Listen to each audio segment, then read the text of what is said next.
Woo! There you go. Yeah. Members, Carl's Wine Club members, welcome. Oh my God, beautiful technology. This is amazing. Mira Boucher, good evening. Hey, happy Wine Wednesday. Happy Wine Wednesday. You look like you're at a pool, Mira. So I'm just about to take the kids to the pool. We're at a hotel.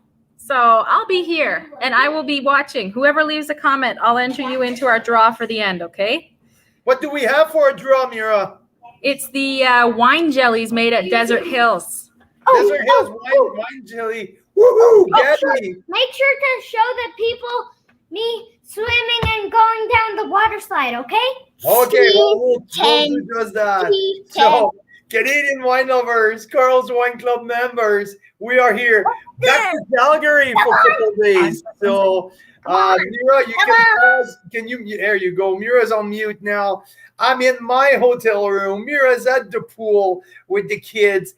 You know, from Calgary to West Kelowna, West Kelowna back to Calgary for a couple of days. The kids had to go back to school for their last couple of days of school. So here we are back. And I was suggesting, Mira, we can skip at least one Wine Wednesday. It would be the end of the world. And Mira said, are you crazy? We're not doing that. We're going to keep going. So let's find a way. So here we are, my beautiful background here, my hotel room, right across McMahon Stadium in Calgary, Alberta. So across the country, to all of the Canadian wine lovers, we want to welcome you all for this wonderful episode of Carl's Wine Club, Wine Happy Hour Wednesday. Just wait a second here. I have someone looking at the door. There you go. Here you go. Here. I'm back here. If you need a key, JB, someone needs a key here. You don't need a key for the elevator. No, yeah, but I need a key for the gym. I don't have one. Okay, yes, here is your key to go to the gym, my love. There you go. So now, we're back. So we're here. I'm live from Calgary. So from all of our people across the country, I want to welcome you all. Our friends in Victoria, everyone in the Fraser Valley, the Okanagan, the Similkameen, welcome to Carl's Wine Club, Wine Wednesday. A little bit of a hectic start, but what? Guess what? That's what it is. Tonight, we are talking cult wine. We're going to talk about a winery where I would say they have a cult following. Hang out, bear with me for a few seconds. All our friends in Saskatchewan and Manitoba, I want to welcome you to the show. Our friends in Ontario, all of the GTA, Windsor, Ajax, Ottawa, and all the way across the border, across the river, in Gatineau, and all of our people in Québec. Un beau bonjour en français à tout le monde qui nous écoute du Québec, la belle région de Québec, la région du Saguenay, la région de Victoriaville, les gens de l'Estrie, la région des vins du Québec, un beau bonjour. Les gens du Nouveau-Brunswick, de Gatineau, Hall, tout le monde en français au Canada, la région du nord de l'Ontario, la région de Winnipeg. Un beau bonjour à tous les amateurs de vin canadiens en français. On vous souhaite un beau bonjour. And everyone in the Eastern Province, the Maritimes. So whatever time it is, where you're at, here in Mountain Time, it's 6 o'clock. So it's time to chat about wine. We're so happy to be here. So let's chat about Intersection Wine based in Oliver, BC.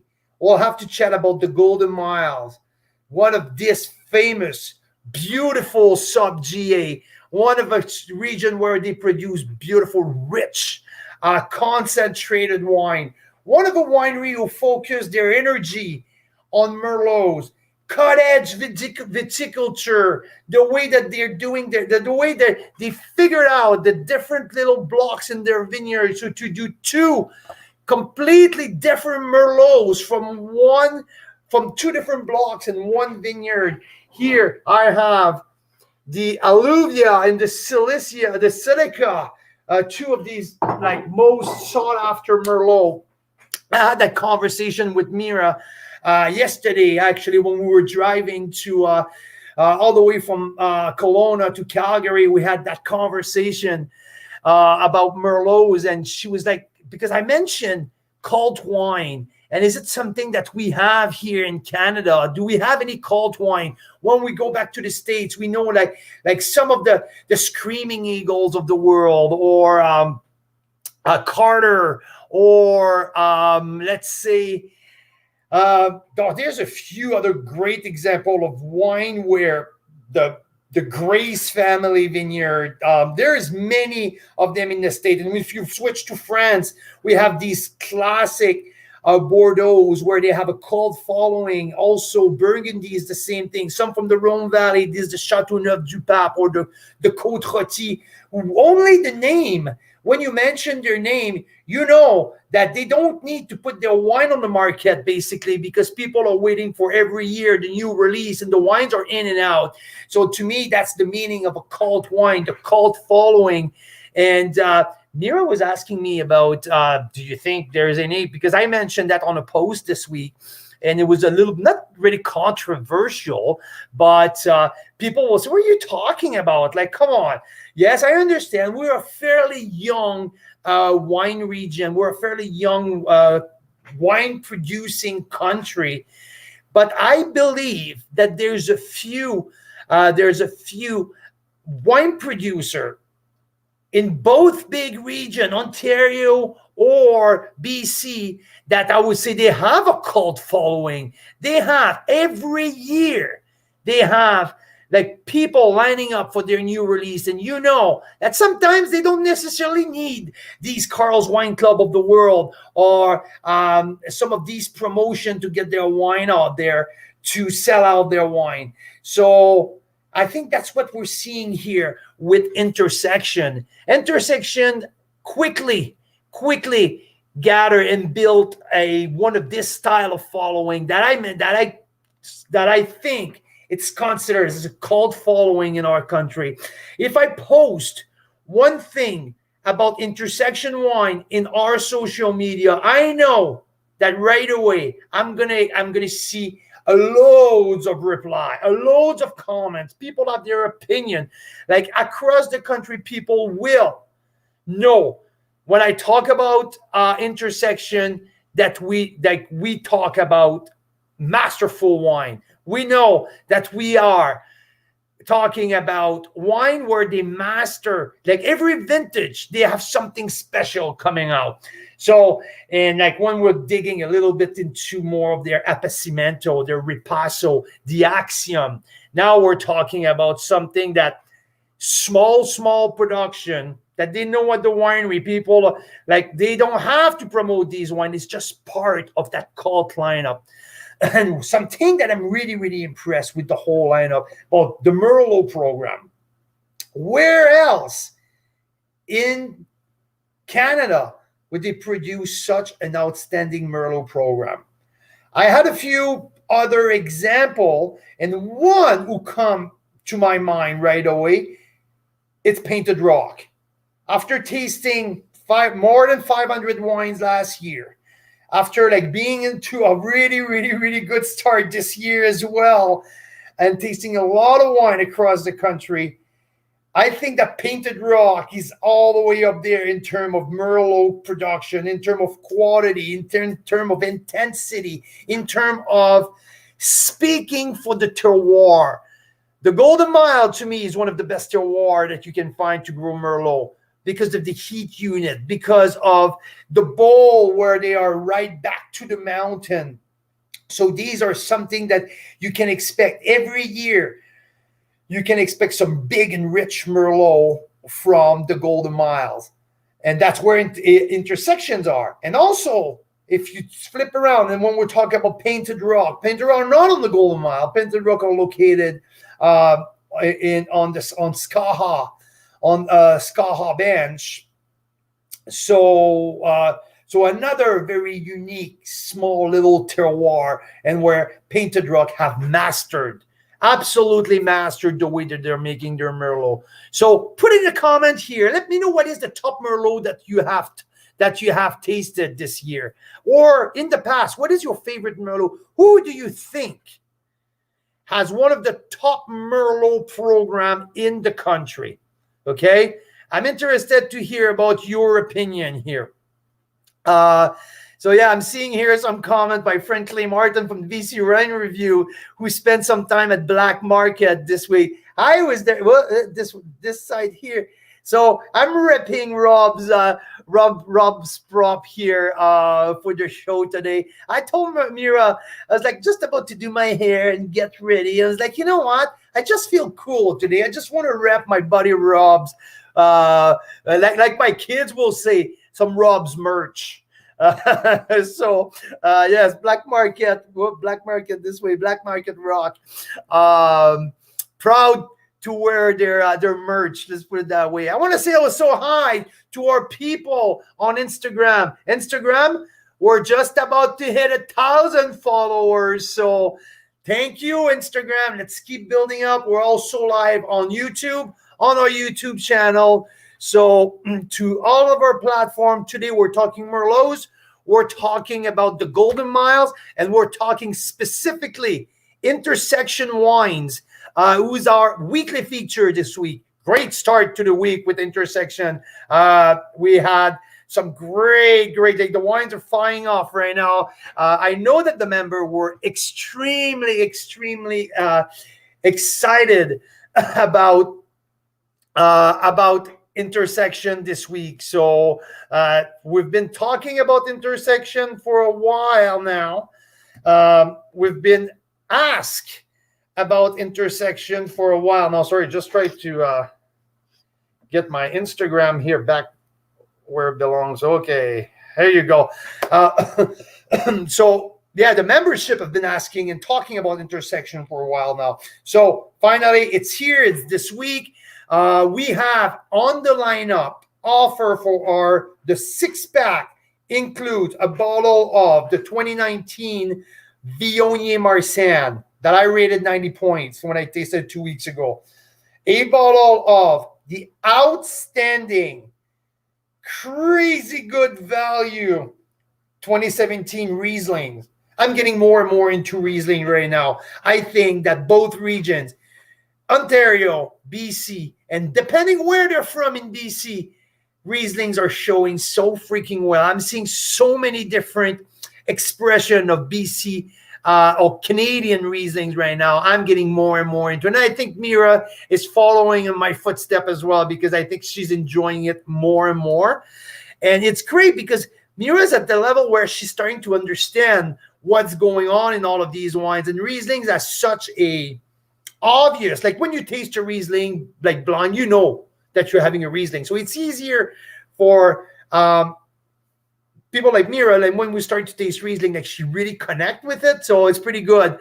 So we have 2017 Riesling in our feature pack. We are the first in the country to offer the 2017 Riesling.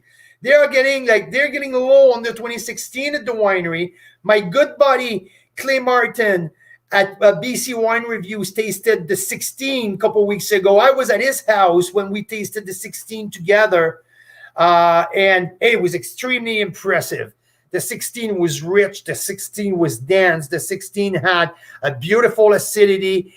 We knew when you taste it, it was, it can hold the road for a long time. There's a great aging potential, but the texture and the concentration, the complexity, the balance between acid and sugar was absolutely fantastic. When I tasted the 17 last weekend, I was like, okay, the 17 is right in the 16 footstep.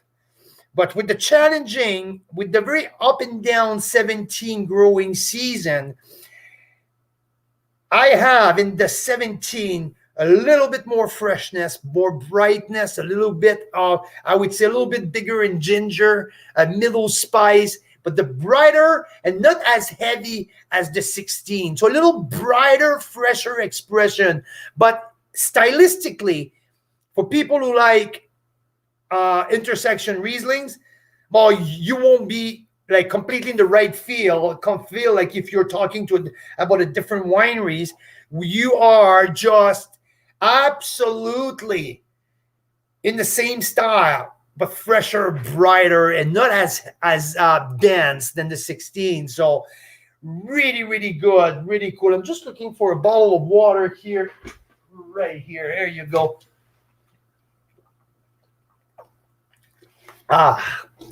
Been running around picking up kids at school. So so that's the Viognier Marsanne. There's not a bunch, there's not a whole lot of wineries who works with the Southern Rhone grape varietal. It's funny because last week with Tender Hope, Effie works with Roussanne from Washington State, though, that he bring here in Kelowna to press and make the wines. But Intersection has a great plot, great block of Viognier. Not sure exactly the size of the in acres, the size of the Viognier, but I know there's just a little bit of Marsanne there. And yeah, typical Rhone blend. I like it. It's medium body. I give it a 90 points in terms of there's a freshness in there. It's not as heavy. Too often, it's easy to blend these grapes and have a heavier type of wine, but we get the Okanagan, the British Columbia, Okanagan Valley freshness in there. It's beautiful. It's authentic.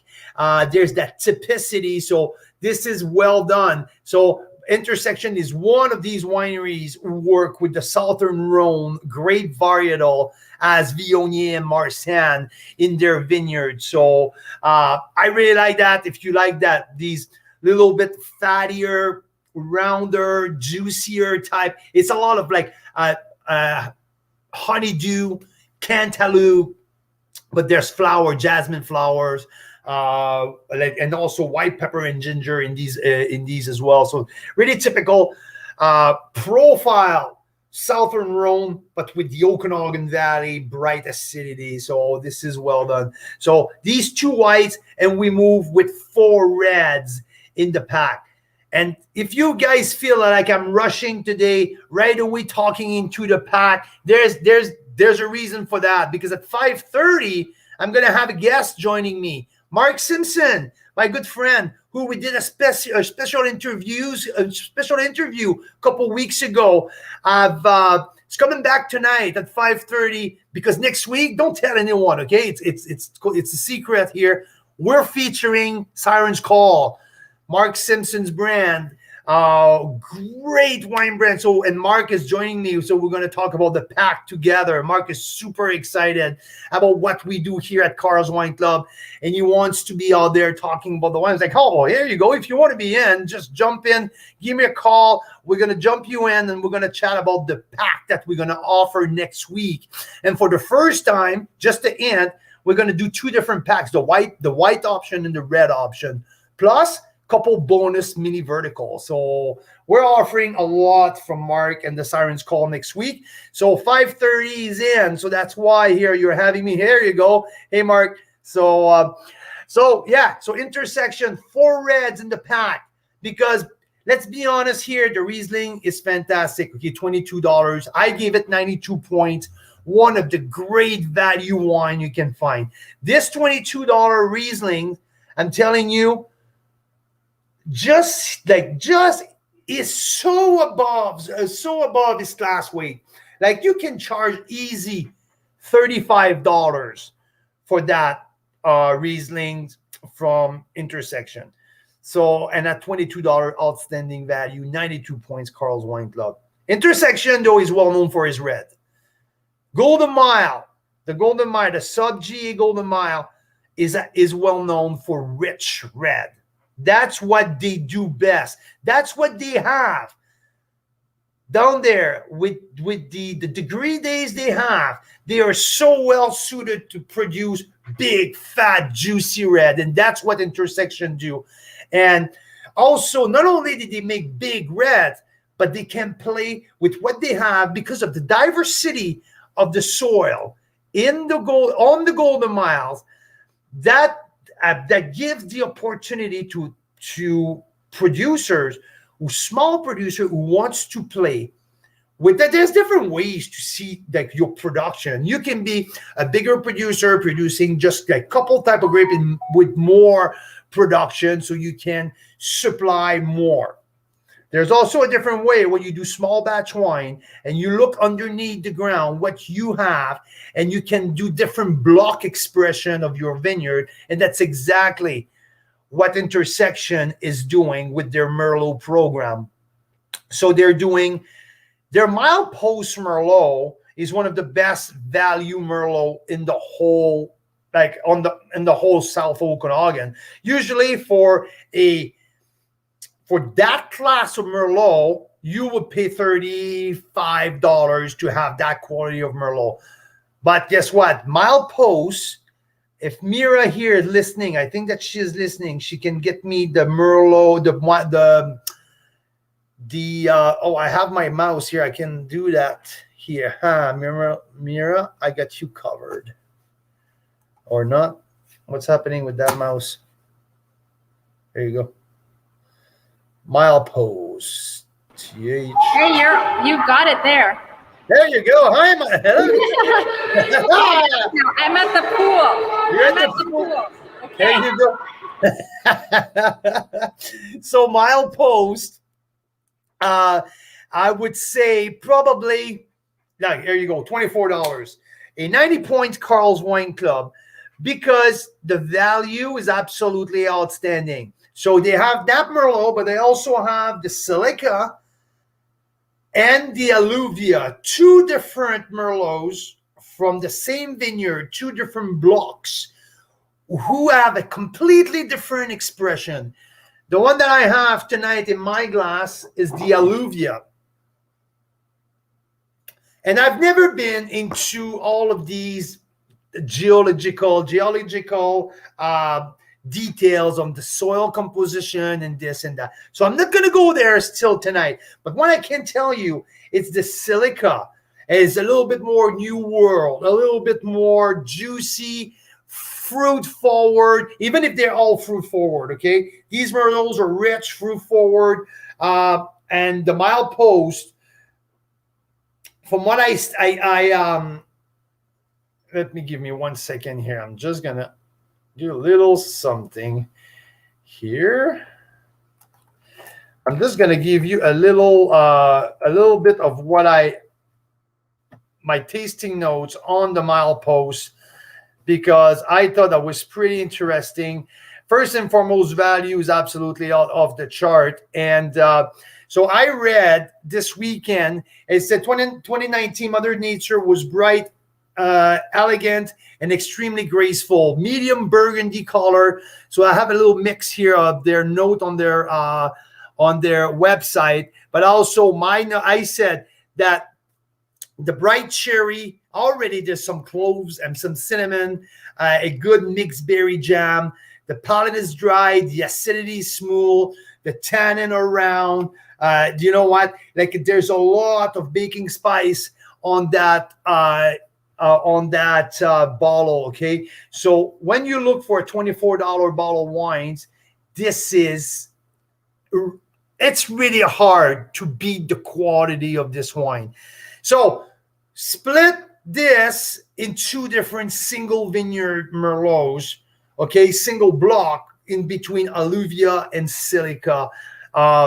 Like I was just mentioning, the Silica, when I tasted it, it's a 92 points to my opinion, for a few reasons, because the richness, the density of the flavors, the complexity, also the length. There's a length in there who goes on and on and on and on. $32. And there's a big difference here what I'm seeing with the the painted rock, because I often, like when I talk about world-class Merlot, I tend to, painted rock often come back right away. First top of mind for me, it's painted rock often. But it's a higher price point. Now we get to these 2016, already 5 years old wine. These wines now are starting to round up. They get rid of the edge. They get rid of their little spike. So what I'm seeing here is it's a wine who's hitting his stride. These are wines, especially the Silica. The Silica is a little bit more approachable in terms of body. It's more on the fruit side. Alluvia, I was really, really, really happy when I cracked that this afternoon to give it a shot and to see, because when I tasted it with Mel, the winemaker at the winery in February, I felt like it needed a little bit more time. The Silica was a little bit more open arm and say, come on, it's time for you guys to taste me. And Alluvia, but Alluvia is coming on its own now. Obviously, great aging potential on both sides. I have a feeling that Alluvia might last a couple more years. This was a 91 points in terms of Alluvia, a 91 point Natalie McLean. Carl's Wine Club gave a 92 to the Silica. Tasting that right now, okay, because I can give you a preview. There's some dark chocolate in here. There's definitely licorice, definitely cigar box, and cedar plank. And a lot of intensity, like cassis, blackberry jam. Okay, so I already tasted the Silica. Now I'm on the Alluvia, okay? 92 point that I gave the Silica.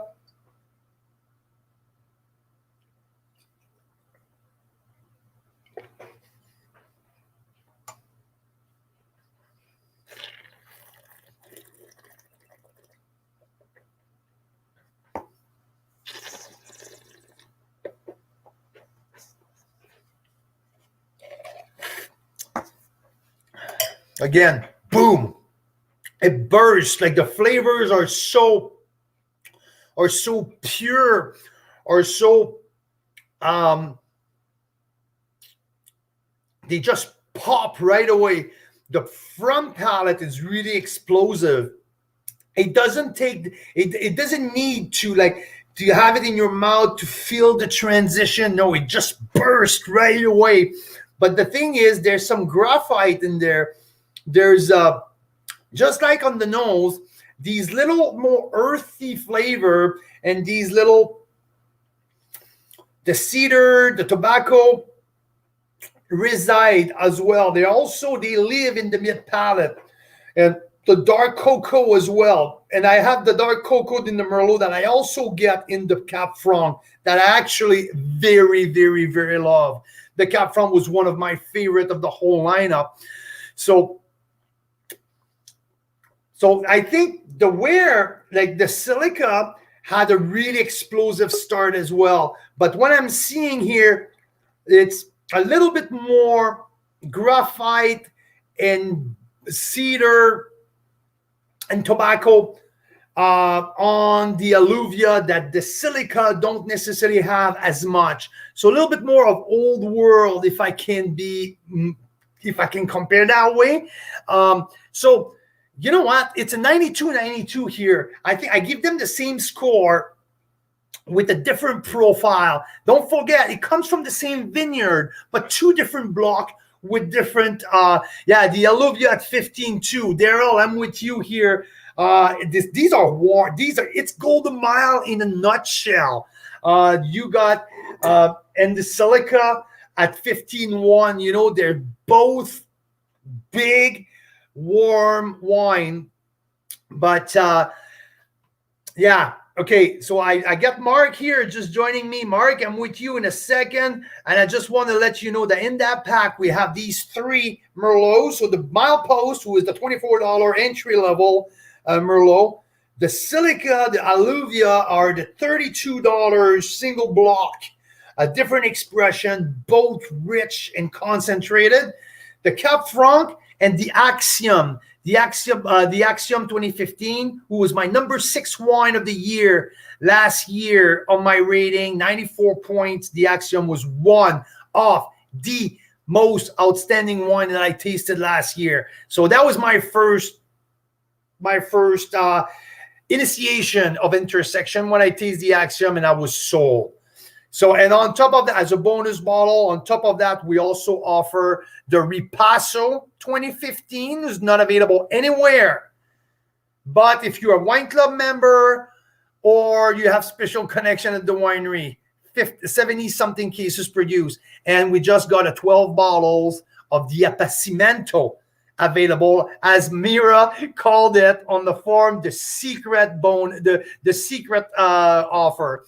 So, available until tomorrow. This is the 9 bottles available for our intersection feature. So 2 white, 4 reds, 3 Merlots in that, and 3 bonus. The 33 blend of Cap Franc, Cap Sauv, Merlot of the Axiom, world class, 94 points. The Ripasso and the Appassimento. There's not a whole lot of people in the Okanagan who makes Appassimento and Ripasso style. So for the Ripasso, they take the Appassimento, repass for 8 days the grapes that they were sitting on for 8 days to give you the Ripasso. So interesting method. These wines are rich. These wines are heavy. So welcome to the Golden Miles with Intersection. So there you go. Mark Simpson, welcome. I'm bringing you in. Mira, can we bring Mark in? There you go. How's it going, Mark? Yeah, pretty good. Greetings, everybody. Pretty good. Let me get some wines here. Let me get some wines. Oh, I got some right here. Check it out. The mermaid's back. I'm traveling here with some Siren's call in my luggage, okay? So that's how dedicated I am.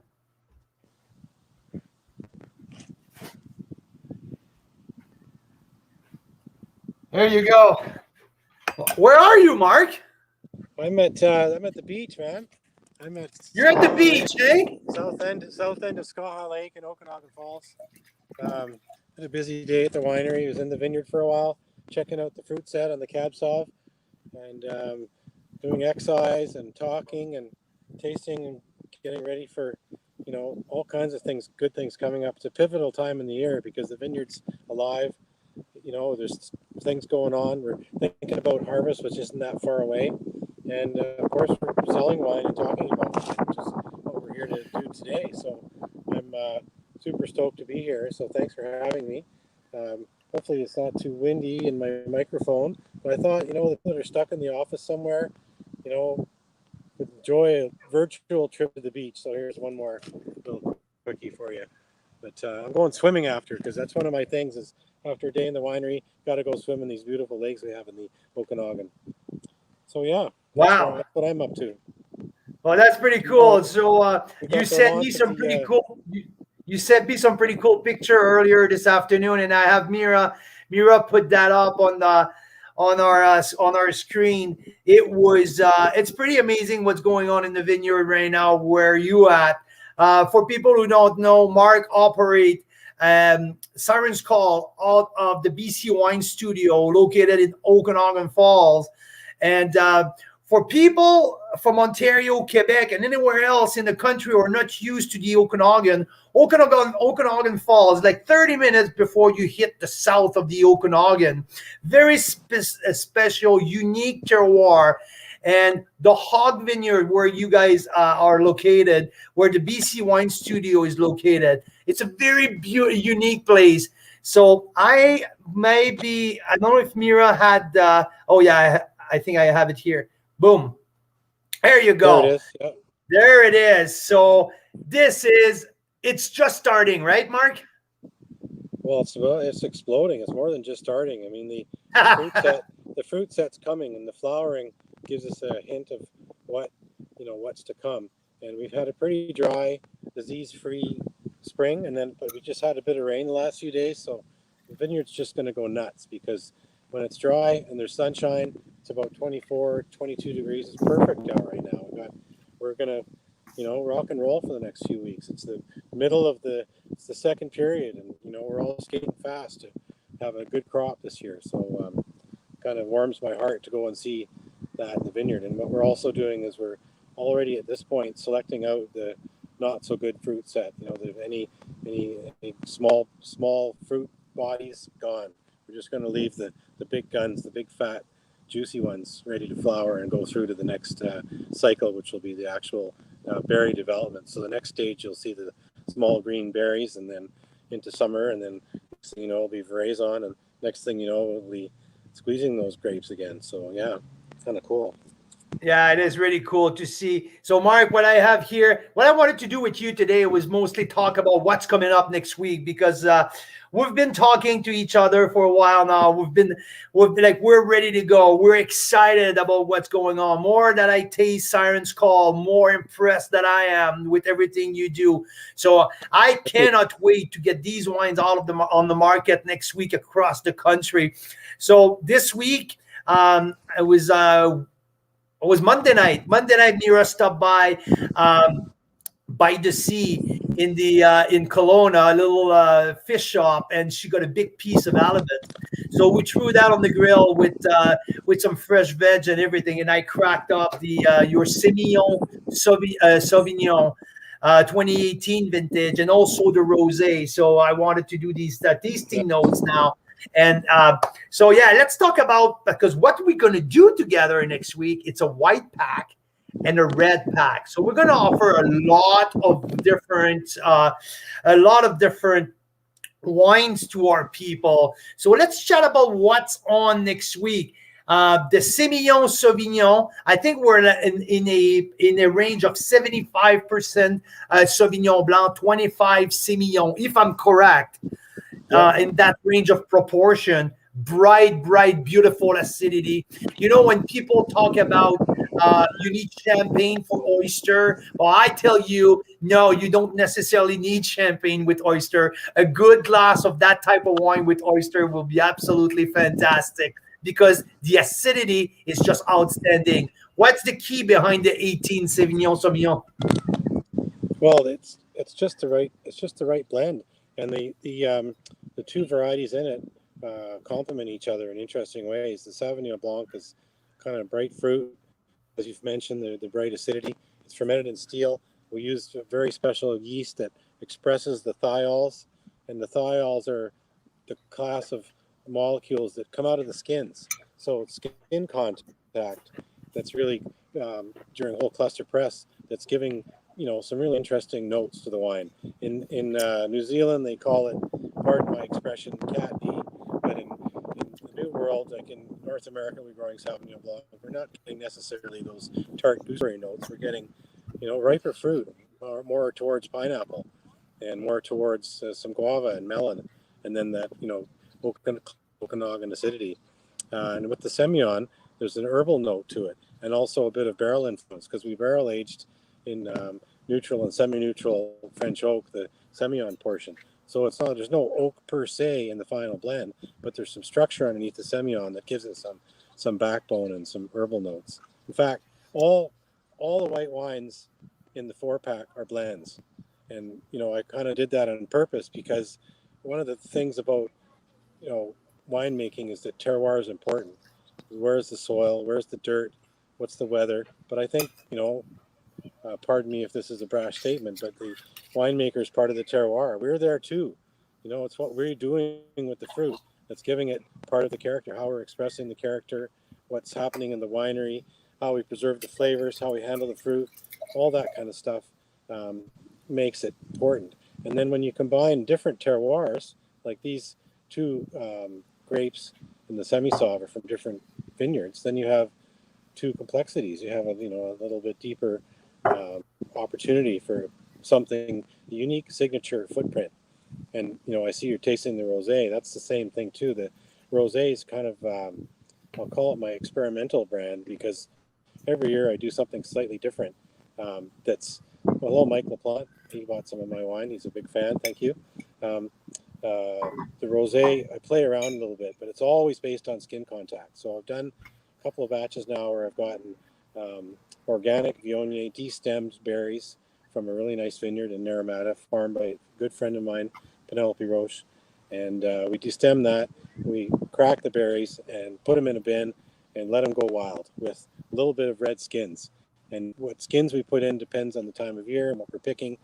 This year it was Pinot Noir, the year before it was Cabernet Franc. But the fermentation on those red skins for 8 to 10 days at a higher temperature gives it some white tannin structure. And white tannins are different than red tannins. It's got a kind of a savory je ne sais quoi note that I don't know what the molecule is called. There's probably somebody out there that could put a name on it, but I just think gives it this amazing texture and mouthfeel. And then we blend. Well, that's exactly what we were talking about, Mira and Yeah. I. That we were talking on Monday night, sitting at the beach before we got poured on when it started to rain. Different story. Yeah. The texture of the rosé, I think that's what stands out in your rosé, because that's the rhubarb, that's the little bit of that cranberry, but also the melon, but the mouthfeel, the texture of the wine, there's a richness in there that you don't find. I would say there's maybe 10-15% of the rosé on the market who got that type of texture. So on that aspect, this is very unique. And you just explained it very well. The way that you crack the grape and you let it sit and go wild out there, I think that's where you get a little bit I'll tell you, more. it's a wild ride too, because what comes out of a wild ferment isn't always predictable. So you're going to have an unexpectedly expected result of something interesting. So there's a conundrum for you. And you know what? When we're talking about unexpected here, and I have a little bit of smokiness on the nose, something that and not ashtray, like not that type of smoke, but maybe more the grill Well, type you of know smoke. what? There was a little bit of some of the wine was neutral barrels too, so there might be just a touch of open there. This year I didn't put any barrel program on, but I'm always playing around with my neutral barrels. I've got quite a fleet of acacia and French oak barrels that have been new and now gone through some passes. So those neutral barrels give me a good opportunity to play with fractions. So you can add layers to the wine by taking a portion of the batch and then barreling it down, and then having the other batch in steel. And then when you put them together, you get something good. And this year in the 2020, we even did something else fun. We saved a few liters of frozen Viognier juice right off the press. So basically, after whole cluster press, we do an overnight rack and settle, and we take some of that juice, put it in the freezer. And some of that went in this year's rosé, as just to give it a little bit of finishing sweetness. And the same in the 2020 Siren's called Viognier. So I think that the Germans call that Süß Reserve. I don't know if that's the right use of the term, but the idea of using the original juice to back sweeten the wine is just another thing to play with to add a texture. And you know what? So far, I love what I'm hearing, because and one thing that it's stuck with me, it's when you say the winemaker is part of the terroir. I love that, because exactly, you guys are part of the equation. Sometimes we're hearing too much like Mother Nature is the boss, Mother Nature here. Yes, I understand that. But when it's time to make something special out of something who's just waiting to be manipulated a little bit, and not manipulated in the wrong way, but just to be transformed. And that's exactly what's happening. Yes, the winemaker has a signature here, and I can totally feel. And I know that you are a Viognier. Viognier is a big passion of you. And so there's a splash of Viognier in there as well. And and what is the other two wine that we have on the white pack? We also have the Escapist. The Escapist Frizzante, and I'm a brewmaster as well as a winemaker. I spent many years in the beer industry, and I like carbonated stuff. I like bottle conditioned stuff. I like Frizzante style, the Charmat style. I like anything that's fizzy in a bottle because of my years of playing in the brewery. So the Frizzante is a style I really like as a light and refreshing, crisp and herbal note, based on experience I had tasting Moscato d'Alba from Trentino many years ago at an Italian wine show in Toronto. And those notes of pear and honey and melon and the light touch of that lighter style, lighter alcohol, lighter carbonation really left an impression on me. So the word frizzante is an Italian word, and it means loosely small bubbles, or I guess fine bubbles would be another way. And the French have a word called moussu, moussu like mousse. So there's various in language. There's varying words to describe the carbonation style or how beverage is carbonated based on some cultural reference and some texture reference. So this frizzante I did with Viognier, the same Viognier we've been talking about, some Bacchus from Conviction Ridge Vineyard. I can point to the vineyard. It's just around the corner there, over in Culleton from Rob Hammersley's place. And, hey, Mark, Conviction Ridge Vineyard right here. We'll have to get you a hat with a mermaid on it. Anyway, and then some Muscat from down south from Suki Tallywell's vineyard that's got some really nice, it's grown in the center of the valley, sandy soil. It's hot, it's ripe, it's tropical, it's oily, it's fat. So that in those grapes, there's different things going on that contribute to the blend. And it's just a touch of carbonation. It's not super fizzy. It's just a light sparkle, a light giving some mouthfeel, and just super refreshing. And you can have some fun with that too. You can throw in a crushed strawberry or muddle some mint and do all kinds of fun. Little cassis. You can do a Kir Royale if you're ambitious, or adventurous. And the next white is kind of another one of my new signature blends called a Melodious. I started off in 2010 making the wine called Harmonious. Here it is here. I've now had 10 vintages in. And the Harmonious is the idea of all the grapes singing together in harmony like a choir. So there's each voice of the varietal has a role to play, but none of them is talking too loud or disturbing the harmony of the blend. So in the same way, I came up with the idea of doing a Melodious blend, which would be a proprietary white blend, kind of loosely based on the Rhone blends, Roussanne, Viognier, all the white blends you see, throughout France and elsewhere in Europe. So I got some beautiful fruit for that, some Muscat, Viognier, and some botrytis affected Roussanne. And the Roussanne came to me from another winemaker friend. He phoned me up and said, "Mark, I got bad news for you. The grapes had a botrytis." I said, "Perfect, ship them." So we had got some concentration and honeysuckle and beautiful nectarine notes on that Roussanne that formed a special part of the blend. So that's now a wine I'm going to make probably every second year with 3 or 4 special varietals, and it's always going to be proprietary. It's never going to be the same. It's always going to be a different journey, made in a certain style where the features are 2 or 3 blends that each add a signature, some barrel work. All the wines had barrel time, to fatten them up. So you've got mouthfeel, texture, and viscosity, some weight, some more of a serious white wine with that big chunk of halibut or a piece of old cheese, old cheddar. Got some mouthfeel. We had it last week. And I think Mira said that was one of her favorite white that she drank in a while. Yeah, exactly. And you know what? I gave it a 92 points personally. I think, and you're just talking about these grape varietal, and the Marsanne, the Roussanne, the Viognier. And usually when you get these kind of blend, you expect something heavier or something. But I got that really classic acidity in there that made me smile. I got that. I was so pleased because I was kind of scared that to have something a little too heavy, and no, it was like the bright classic acidity in there was just so pleasant, and that's why I went up to a 92 points with that Melodious. Very, very well made, Mark. It was very impressive. Let's see if Mira's as she was winning her battle with the kids at the pool right now. Let's see how she's doing. Mira, how's it going? Well, it's going well, but it's very loud. I don't know if you can hear me. That's good. That's good. I think I'm ready for Wine Wednesday after party for the, a little sip of Alluvia or Merck Simpson's wines here. Just look what I have waiting for you here. Rosé season.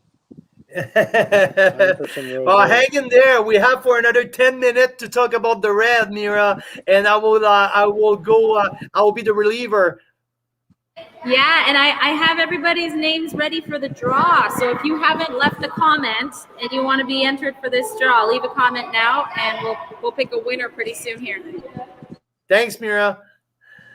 Awesome. Okay, Mark, yeah, so Mira's taking care of the boys here. She had to get the boys out of the room so I can jump in. So she's at the pool with them. So, well-dedicated mom. Mark, about the red pack, okay? We have some pretty cool stuff in the red pack from, but obviously your harmonious that we're going to take at least 2 to 3 minutes to think specifically of the harmonious. But we also have some Pinot Noir, some Malbec, and some Petit Verdot in there in our red pack. So these are all grapes that you're sourcing across the valley, correct? So depending on the vineyard, depending on the vintage, depending on the grape varietal, you have all of your connection, and depending on which year you source different grape from different vineyard, right? To some extent, I mean, I'm pretty consistent with some of my vineyards. I get the same fruit every year from the same grower for a long time, and then they're farming to a standard I can really trust, and I'm getting good fruit. For example, you look at Bordertown Winery, and I do work with Mohan there, and have done for years. So we're more than just supplier winemaker relationship. We're good friends because we've done a lot together. We've gone in battle with his winery, my winery, doing stuff in the market. So that gives us a deeper appreciation. In fact, I often put the grower and vineyard name on the back of the bottle. So that gives Hey, me Mark, the wind is picking up. Mark, the wind is picking up. If you can get closer to your mic. How's that? Is that better? Okay, here you go. Now you're talking. So, but the theme of the reds is you've got the harmonious, which is the blend, but you've got 4 of the constituent wines in the blend. So I think it's really interesting to see the blend through the light of the individual varietals, which are all farmed separately, made separately according to the best expression of those varietals. And then when the assemblage takes place, sort of 12 to 15 months into the trajectory of the wine, each barrel program, each grape, each vineyard already have developed its own personality. So it's marrying the personalities together. You're like a conductor of a choir or a symphony, I guess would be the way to put it, which is where the harmonious idea comes from. It's really fun to play with the different percentages, and then every year it comes out to a different blend because the grapes tell me what to do. I just listen to the characters of the wines. I listen to what's telling me in terms of the mouthfeel and how the competing characteristics of acidity and tannin structure combine together, the aromatics, and that's how the harmonious is kind of born. It starts in my kitchen. I bring barrel samples down to my kitchen in East Van. I have friends over, and we start playing. So I'm telling you something, Mark Simpson. Mark Simpson, I wish, I hope that next year, Harmonious, I'm going to be in your kitchen trying these different elements with you. Sure, anytime, man. Bring it out, bring it on. So yeah, that's the Harmonious. So you've got the Malbec, Petit Verdot, the Syrah, and the Cab Franc, all that are forming part of the blends. Now, in the pack, they're not all the same vintage, so it's not a true vertical of the wines of the same year, but we're not trying to be too rigorous here. We just try to give people an idea of the portfolio. And then you have, of course, pure varietal Pinot Noir, which is 100% Pinot Noir from a beautiful vineyard in Oliver called Rama Ridge, which I've been farming now since 2015. Making the grapes, making the wine from those grapes, and participating in the farming in advisory capacity.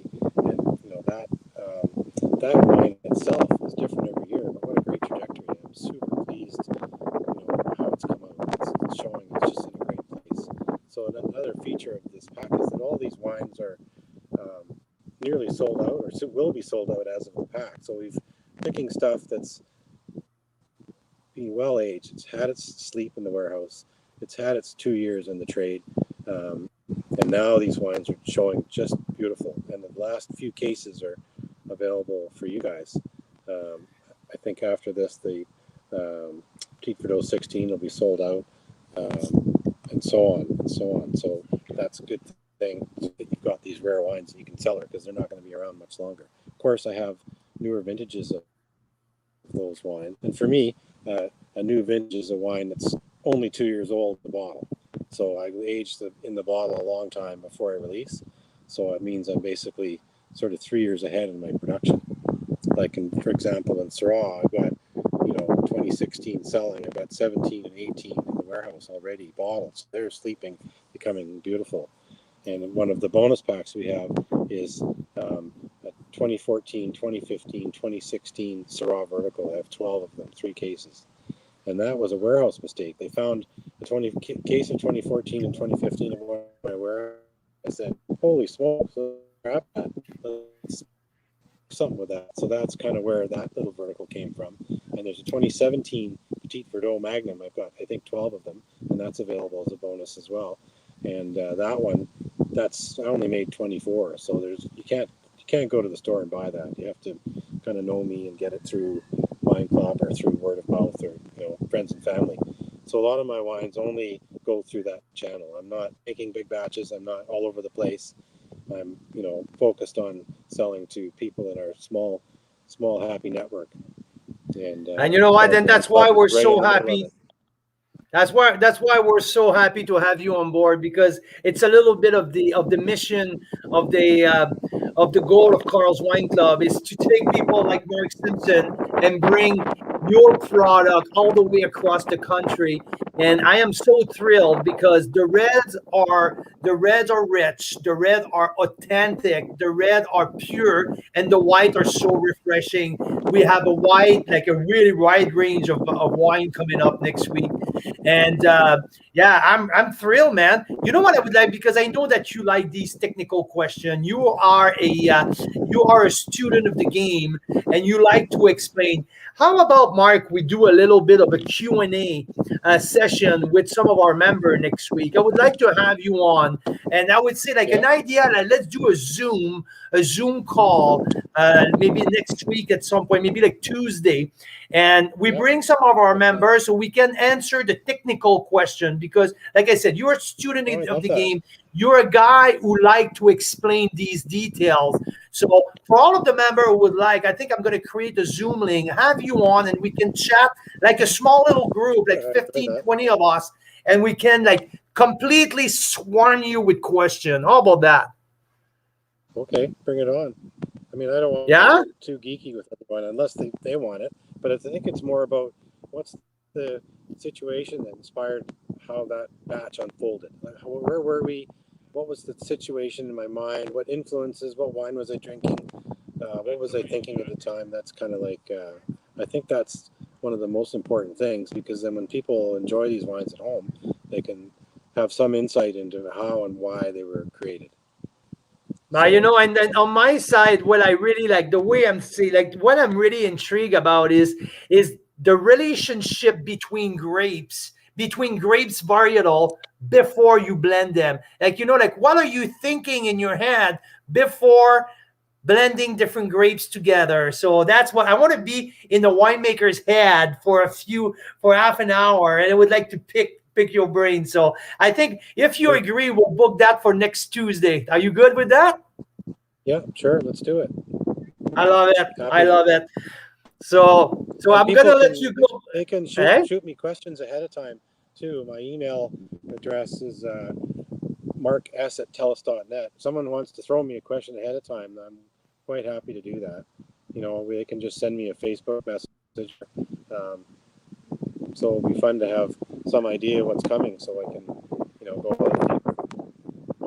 Perfect, Mark. Hey, Mark, I know that you're going to jump in the lake very soon, so I'll let you do your crazy thing here, and we'll be in touch next week. I know that we're going to talk by the end of the week also to finalize our flyers and some of different stuff. Mark, you have a good evening. Thanks, my man. It's always great to chat wine with you, brother. Thank you very much. Thanks to everyone that's out there listening, and have a lovely evening. Signing out from Okanagan Falls. Now it's time for a little swim. Thanks, Mark. Take care, man. Okay, Canadian wine lovers, now we have our draw. What do we have today? We have a little set of wine jam from Desert Hills Winery in Oliver, BC, right on the Black Sage Bench. For people who know a little bit the area, they are located near Platinum Bench, where they make this crazy good warm bread every day, and beside neighbor of Black Hills Estate Winery. So here Mira has all the name of the comments here, and she is spinning the wheel right now. Spin that wheel, baby.